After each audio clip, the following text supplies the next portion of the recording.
দেখো, আমি তো একটু আগের প্রজন্মের, মানে আগের সময়ের। তো সেই সময় ছোটোবেলাটা একটু আমাদের অন্যরকম ছিল, প্রকৃতির মধ্যে আমরা বড় হয়েছি বলতে পারো। এখনকার বাচ্চারা যেভাবে বড় হয়, মানে স্কুল থেকে এসেই আবার তাকে ওই স্কুলের পড়া বা মোবাইলে তার দেখা, কম্পিউটার ল্যাপটপ এইসব নিয়ে, সেইগুলো তো আমাদের সময় ছিল না এতটা।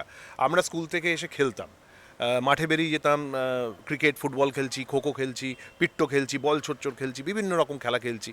এবং সে নর্দমায় বল পড়ে গেলে নর্দমা থেকে বল তুলে খেলা হচ্ছে। ইমিউনিটি পাওয়ার আমাদের অনেক বেশি ছিল ওই সময়, এই জন্যে।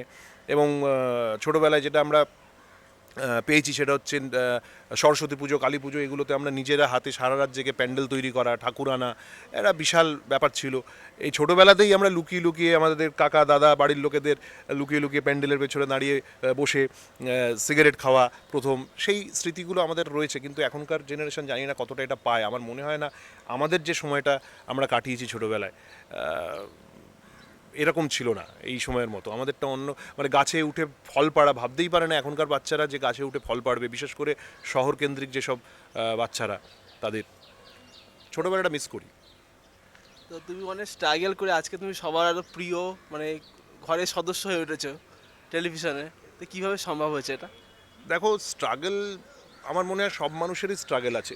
তোমার, ওনার, যারা আমাদের অনুষ্ঠান দেখছেন তাদেরও নিজেদের মতো করে সবারই একটা লাইফের স্ট্রাগল থাকে, এবং সেই স্ট্রাগলটাই করে তাকে বাঁচতে হয়। স্ট্রাগল যদি ছেড়ে দিই তাহলে তো কিছুই অ্যাচিভ করতে পারবো না, আমাকে কাজ করতে হবে।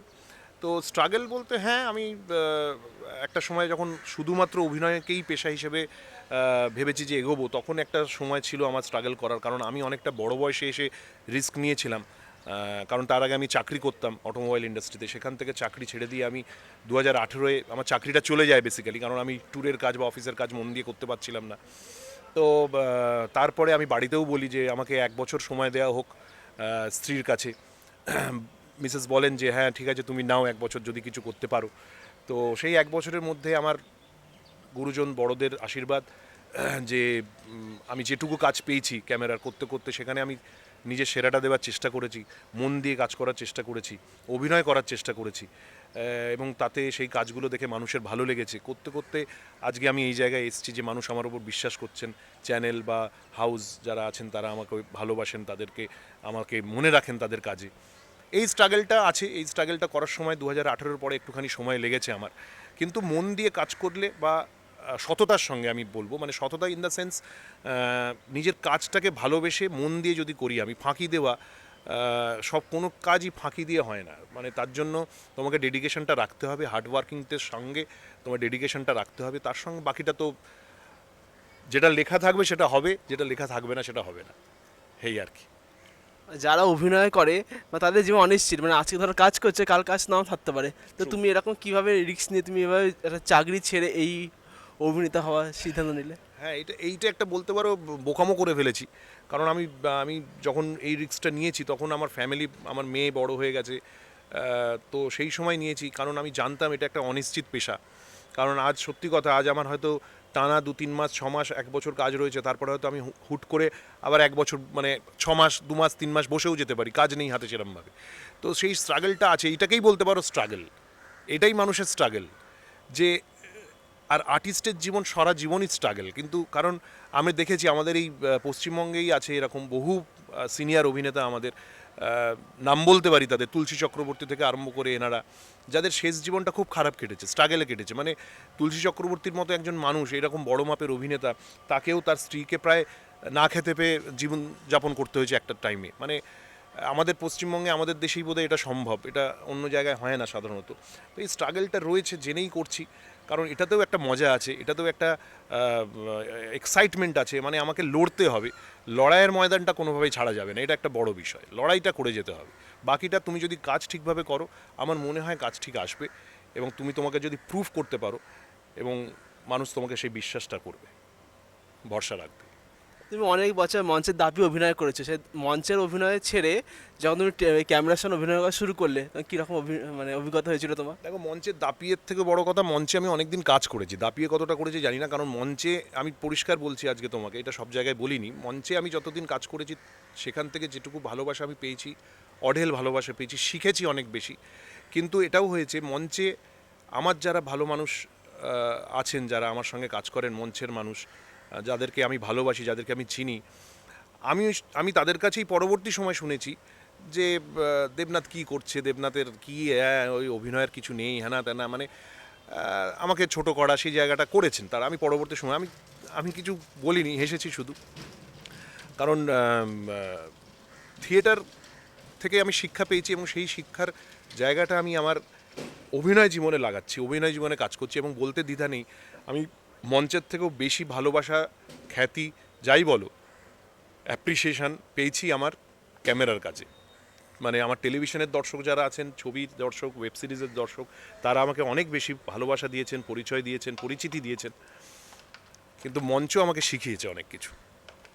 তুমি দেবশঙ্কর হালদারের সঙ্গে অভিনয় করেছো, কীরকম অভিজ্ঞতা হয়েছিল তোমার নাটক করতে গিয়ে? দেবুদা আমার এক প্রকার গুরু, মানে সৌমিত্র চট্টোপাধ্যায়, শ্রী সৌমিত্র চট্টোপাধ্যায়, ওনারকে তো আমি পেয়েছি অনেকটা সময়, আর দেবুদাও আমার কাছে অনেকটা সময় ধরে আমি তাকে কাছে পেয়েছি, কাছ থেকে তার অভিনয় দেখেছি।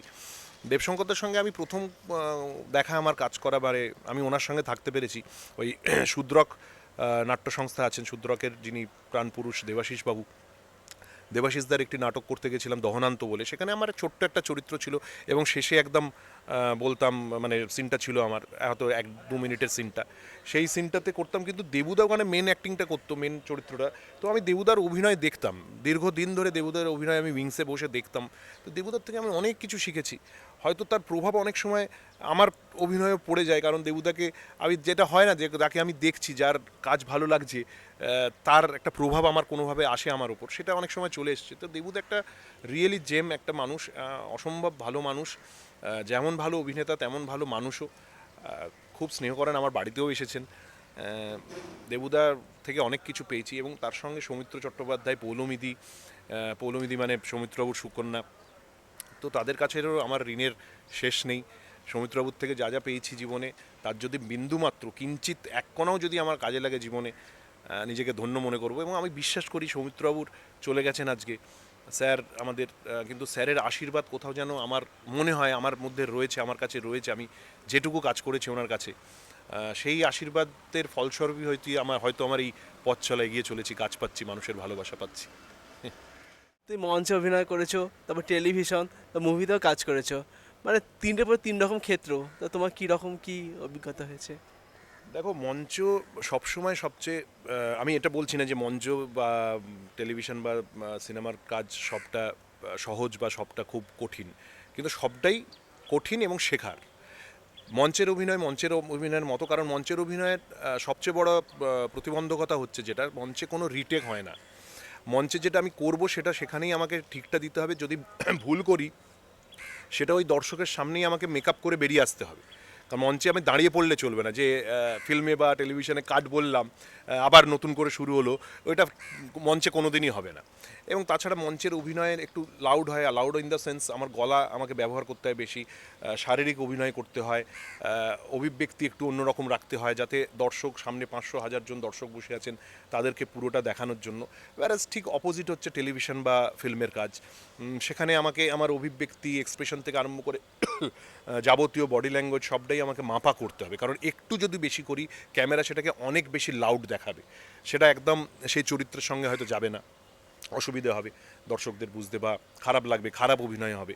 এবং টেলিভিশনের যেটা প্রতিবন্ধকতা আমার কাছে মনে হয়, অন্তত যারা আমরা থিয়েটার থেকে এসেছি, সেটা হচ্ছে ওই স্ক্রিপ্টের ব্যাপারটা। কারণ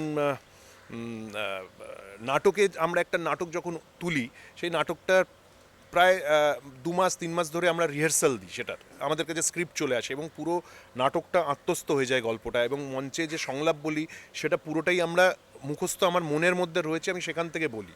কিন্তু অ্যাজ টেলিভিশনের কাজে, বিশেষ করে টেলিভিশনের কাজে এটা অনেক সময় হয় যে স্ক্রিপ্ট সবার দেরিতে আসে, স্ক্রিপ্টটা হয়তো শটের ঠিক 5 মিনিট কি 10 মিনিট আগেও এরম হয়েছে এসছে, আমাদেরকে গিয়ে তাড়াতাড়ি করে একবার পড়ে নিয়ে আমাদেরকে বলে ফেলতে হয়। এইটা একটা খুব টাফ কাজ, এটা যারা টেলিভিশনে অভিনয় করেন আমি তাদেরকে হ্যাটস অফ দিই, আমি নিজেকেও দিই হ্যাটস অফ, করি হ্যাটস অফ নিজেকে, যে এই কাজটা যারা করতে পারেন দিনের পর দিন, তাদের মানে তুলনা হয় না। কারণ ওই অল্প সময়ের মধ্যে তাকে সেই সংলাপগুলো মনের মধ্যে নিয়ে সেই সঠিক এক্সপ্রেশন দিয়ে তাকে বলা এবং দর্শকদের কাছে বিশ্বাসযোগ্য করে তোলা, এটা খুব টাফ কাজ, এটা সবাই পারে না।